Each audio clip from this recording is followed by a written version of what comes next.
Au départ, notre avenir était très incertain dans un monde très hostile. Nous sommes une des espèces les plus fragiles. Nous n'avons pas de carapace comme les tortues. Nous n'avons pas de grandes dents comme les tigres. Nous ne volons pas, nous ne courons pas vite. Mais nous avons, dès le départ, une qualité, un don qui nous vient, on ne sait d'où. Vous savez, comme les fées, dans les contes de fées qui apportent des cadeaux aux enfants, nous avons reçu un cadeau qui est l'intelligence.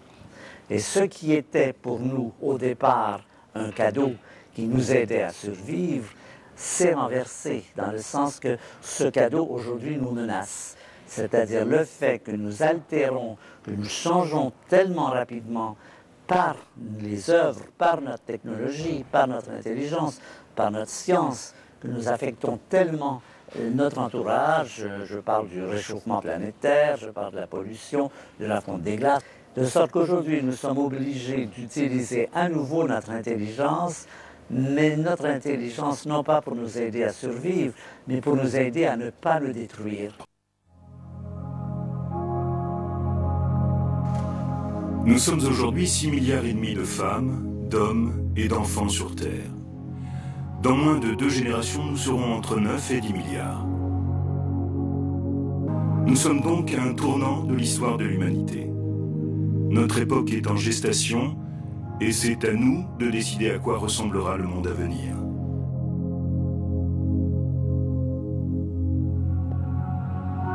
Les choix relatifs à la planète, faits aujourd'hui, sont cruciaux pour les fleuves, les océans, les forêts, la faune, la flore.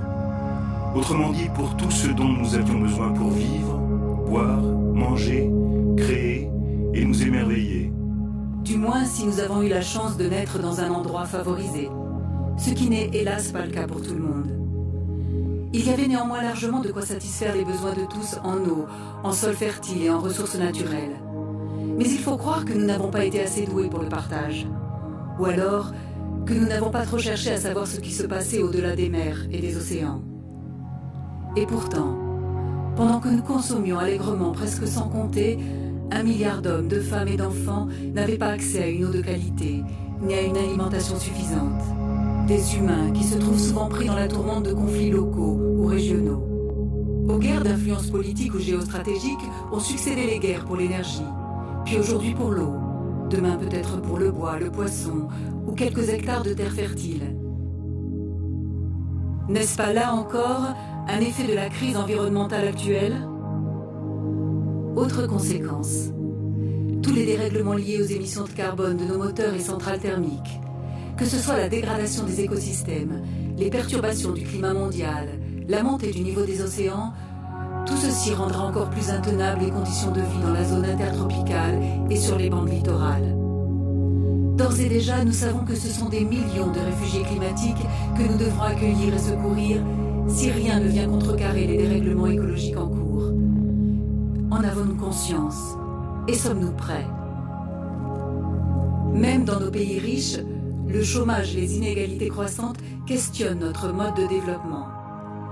Malgré l'abondance actuelle et la quasi-gratuité des ressources naturelles, nous semblons aujourd'hui incapables de satisfaire les besoins de tous.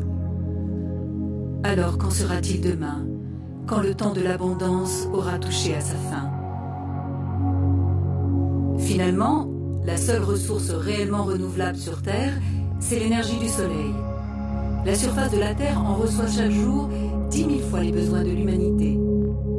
Et le vivant, autrement dit, toutes les composantes de la biodiversité, est notre meilleur allié pour capter, stocker et transformer cette ressource presque inépuisable. Raison de plus pour le ménager et le valoriser. Gavés d'images, grisés de vitesse, nous vivons dans une hypertrophie du présent, un diktat de l'instantané. Nous en oublions de relire le passé pour y chercher les clés qui pourraient nous aider à comprendre le présent. Tout se passe comme si nous n'étions plus capables de nous projeter dans le futur au-delà de quelques années. Ce ne serait peut-être pas grave si nos décisions et nos actes n'engageaient pas l'avenir. Mais ce n'est bien sûr pas le cas.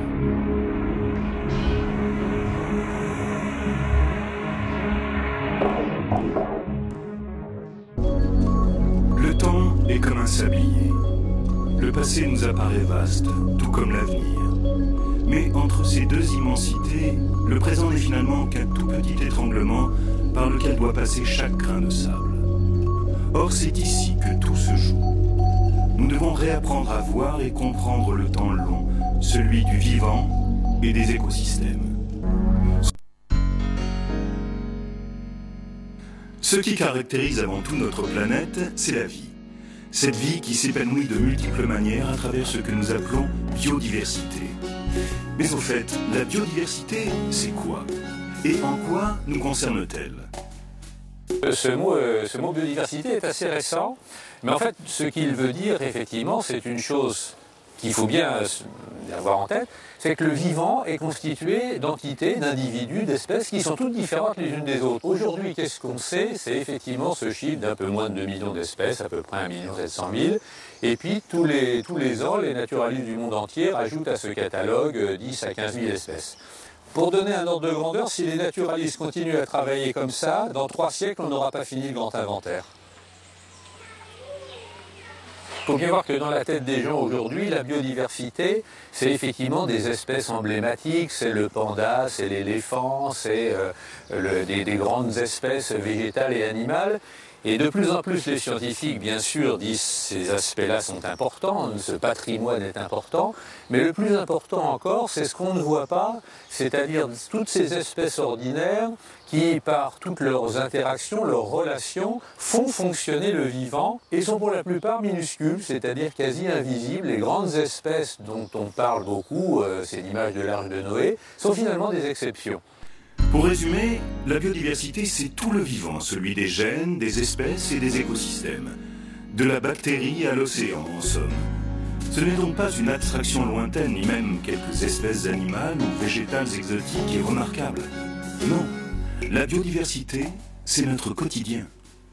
Effectivement, souvent on dit, mais finalement, énormément d'espèces, on ne les connaît pas, etc. Donc à quoi ça sert? Vraiment, est-ce que c'est important de conserver la biodiversité?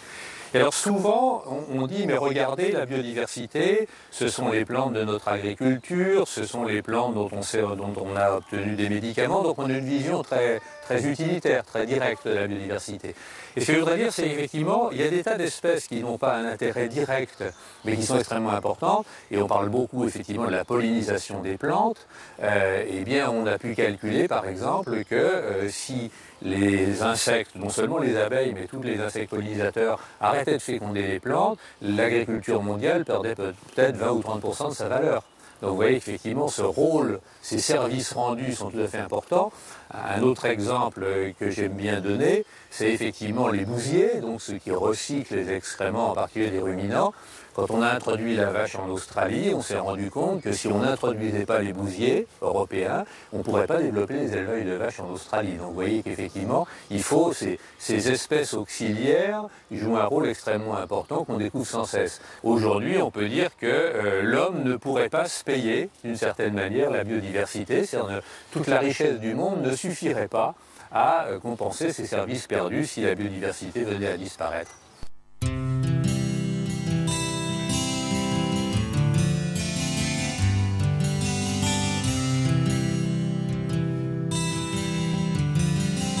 Tout ce qui a fait notre richesse d'aujourd'hui, eh bien, quand on regarde avec un peu de recul, c'est la biodiversité passée qui nous l'a offert. Ce siècle du pétrole qui se termine, qui nous a permis effectivement de nous déplacer, d'avoir des moyens de transport, des maisons chauffées, etc. Ben, tout ça, c'est l'activité de millions d'années de la biodiversité d'autrefois qui nous a formé le charbon, le pétrole, mais aussi, et on le sait moins, pratiquement tous les minerais qu'on a utilisés, que ce soit les minerais de fer, les minerais d'uranium, tout ça, c'est les coffres de la biodiversité du passé. Ça a été le siècle où on a ouvert les coffres. Ben, ce qu'il faudrait, c'est que le siècle qui vient, eh bien, au contraire, on puisse un petit peu recapitaliser. C'est ce que j'appelle la capitalisation écologique, c'est-à-dire re-remplir un peu les coffres pour que les générations à venir aient aussi un peu quelque chose dans ces coffres. Nous vivons une période que nous appelons la 6e extinction. C'est quoi une extinction? On se rend compte que dans le passé de la Terre, il y a eu des périodes d'hécatombe dans lesquelles des fractions importantes des espèces animales et végétales disparaissaient pour des raisons que l'on connaît des fois, d'autres fois non. Ce que nous découvrons, c'est qu'aujourd'hui, nous sommes dans une période où nous éliminons chaque année des centaines et peut-être même des milliers d'espèces, végétales ou animales, éliminées jusqu'au dernier. Et nous prévoyons, enfin les biologistes prévoient que d'ici la fin du siècle, on pourrait avoir éliminé 50% des espèces vivantes. C'est ce qu'on appelle une extinction aussi grave que les plus graves. La différence étant que cette fois, nous connaissons la cause et c'est l'activité humaine, directement ou indirectement, la pollution, le réchauffement, les pesticides, en fait, il y en a une quantité. Et la question, c'est comment allons-nous arrêter, qu'est-ce qui va arrêter la 6e extinction? Il y a un grand biologiste américain qui, pour rappeler les causes de perte de biodiversité, a un moyen mnémotechnique très parlant, je trouve. Il dit hippo. Alors, c'est évidemment pas l'hippopotame qui est la cause de la perte de biodiversité, mais H. Le H, c'est pour habitat, c'est la destruction des habitats et des milieux, notamment par notre espèce humaine. Le I, c'est pour invasive. Les espèces invasives sont les espèces qui, introduites par nos déplacements, par exemple, dans un milieu qui n'est pas le leur, prennent la place d'autres espèces et menacent le fonctionnement des écosystèmes. On pourrait citer chez nous le ragondin ou des espèces de plantes qui envahissent nos cours d'eau. Ensuite, il y a le P de pollution. La pollution, tout le monde en a entendu parler, la pollution par les pesticides dans l'agriculture intensive, la pollution par les métaux lourds dans le cadre de l'industrie, et qui impacte évidemment les milieux naturels, donc les espèces et donc la biodiversité. Il y a le P de population, c'est la population humaine qui croît toujours plus, et qui, parce qu'elle croît, a toujours plus de besoins. Et il y a sans doute une réflexion à mener sur de quoi avons-nous réellement besoin pour être heureux et pour mener une vie décente et enrichissante pour nous. Et puis, à la fin, le O, c'est, parce que M. Wilson est anglais, c'est over-exploitation, c'est-à-dire la surexploitation par la pêche, par exemple. C'est catastrophique, la pêche actuellement dans les océans.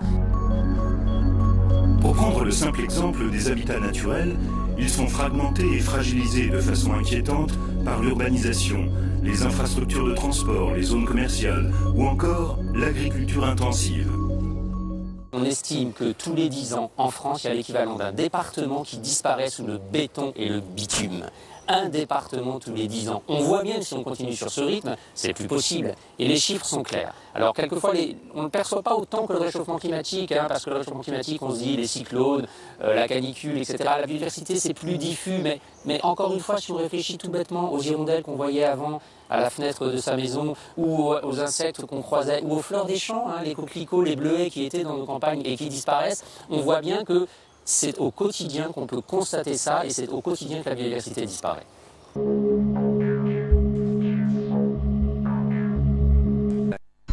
Nous avons aujourd'hui les connaissances nécessaires pour innover autrement et durablement, en nous inspirant d'un modèle pertinent, celui de la nature où rien n'est déchet et tout y est recyclé à l'infini, où l'énergie provient pour l'essentiel du soleil, la ressource renouvelable par excellence. Nous pouvons désormais concevoir des maisons comme des arbres, captant l'énergie du soleil, stockant et utilisant rationnellement l'eau, piégeant le carbone, et bien sûr offrant un nid douillet et bien isolé à ses habitants. Concevoir des produits non toxiques, aisément recyclables, limitant les consommations de ressources naturelles pendant leur fabrication et leur utilisation. Concevoir des produits destinés à être mutualisés, partagés et réutilisés de nombreuses fois. Tout cela est aisément à notre portée. Exprimons-nous alors et participons constructivement à l'élaboration de ce projet de société enthousiasmant.